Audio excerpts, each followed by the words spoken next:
Hey guys, it's Monday, and that means it's story time day. Yay. I'm Erin, and this is Beanie. Who said hi? Everyone's here today because it is really windy and cold. I think Lou's back there. He moved into her tent. The queen is not happy. But she's dealing. Got Vinny over there, and all the pepperonis are sleeping. It's a good cuddle day, that's for sure. You guys having a good week? Having a good week. Today's book is called Three Hens and a Peacock. Speaking of hen, Mochi's over there. Can you guys see her? Mochi. Hold on. Mochi. There she is. She's like sitting over there in the sunshine. June says hi to you. Hi, Boo. Okay, three hens and a peacock.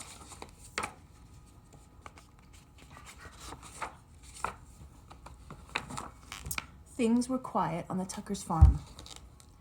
The cows chewed their cud, the hens clucked and pecked and laid their eggs. The old hound stretched out on the porch watching and listening. Once in a while, someone would stop to buy tomatoes or corn, perhaps a quart of milk. Nothing unusual happened there until...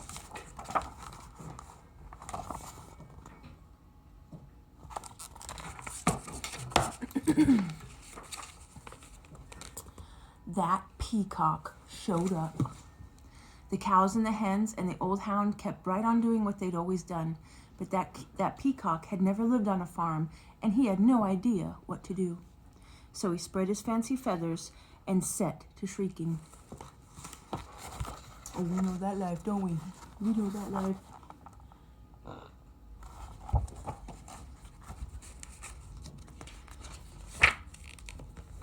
Eventually, the peacock wandered down the road. When cars whizzed by, he shook his feathers and cried out in his loudest voice. Of course, folks stopped for a closer look.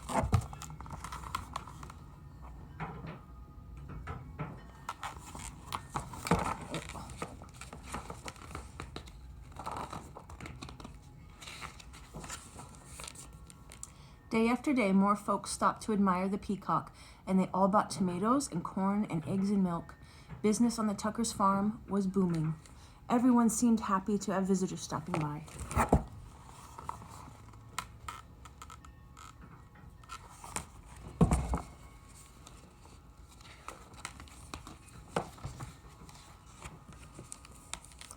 But trouble was brewing in the hen house.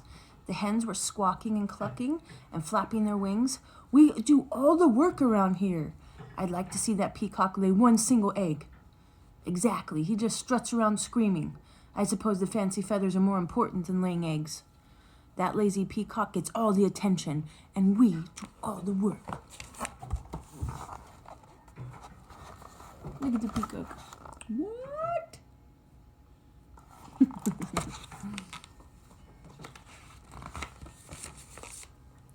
The peacock had heard every word. For days he moped about, moaning and groaning. I wish I could be more useful around here. Ugh, clucked one hen. The others ruffled their feathers. The old hound stretched and slowly raised his head. Why not let the peacock stay here to be useful while you hens take a glamorous job down by the road?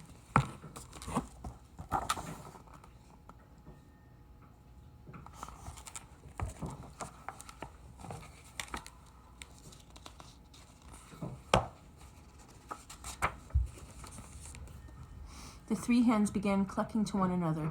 What a wonderful plan. Yes, it's a fabulous idea. Oh, ladies, we simply must fancy up our feathers tonight, and nothing but our brightest beads, bangles, and bows. We'll stop traffic for sure, while you girls know I can strut with the best of them. The peacock perked up. Let's do it, he declared. Tomorrow I'll stay here, sit on the nest, and cluck, and we'll get all gussied up, said the hens. We'll be so glamorous.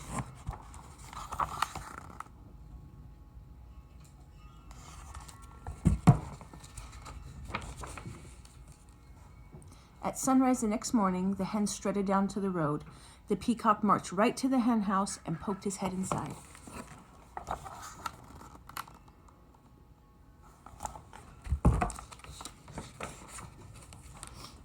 The hens flocked by the road waiting for a car.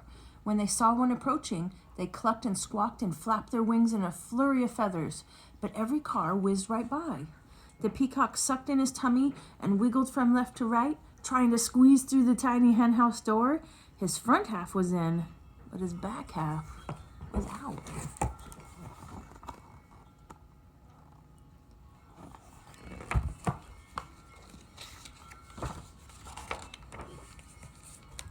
Down by the road, those hens tried every chicken trick they knew.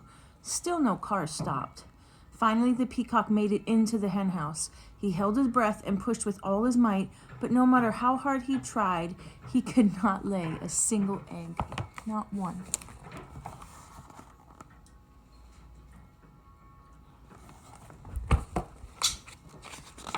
Hi, Benny. The old hound stretched out on the porch, watching and listening. "What's that peacock doing in the hen house?" asked Farmer Tucker. "Who knows," says Mrs. Tucker. "And what are those hens doing down on the road? Not one of them is up here laying eggs." "Well, they know the way things are going. We aren't likely to have anyone buying eggs today," said Farmer Tucker. "We need that peacock down there stopping cars."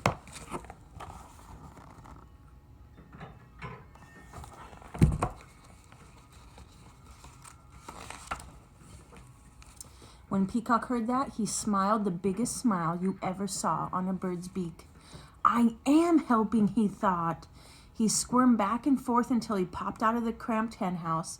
Then he trotted off to find the hens.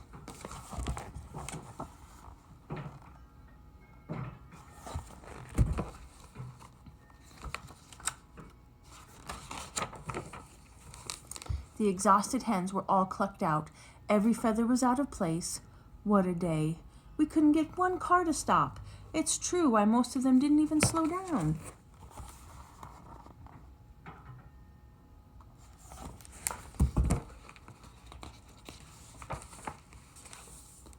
The peacock met the hens as they trudged up the road. "I can tell you I'm no good at laying eggs," he said. "I'm just not meant for it." One hen nodded. "I put on my stellar strut and I couldn't even stop a single car. I have to hand it to you, Fancy Feathers. Your job is harder than it looks." The other hens agreed. The peacock looked very relieved.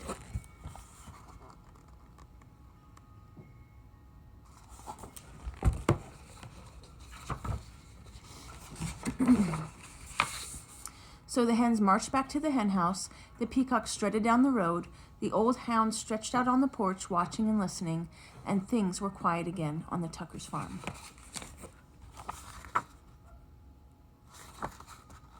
Is that it? And that's it. All right. There's a big egg.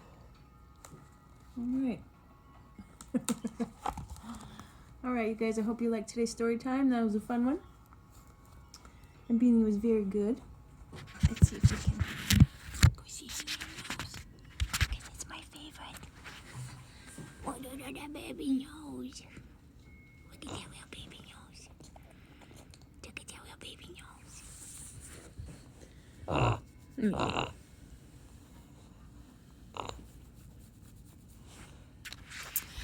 right, you guys, hope you have a great week. And we'll see you next Monday for story time.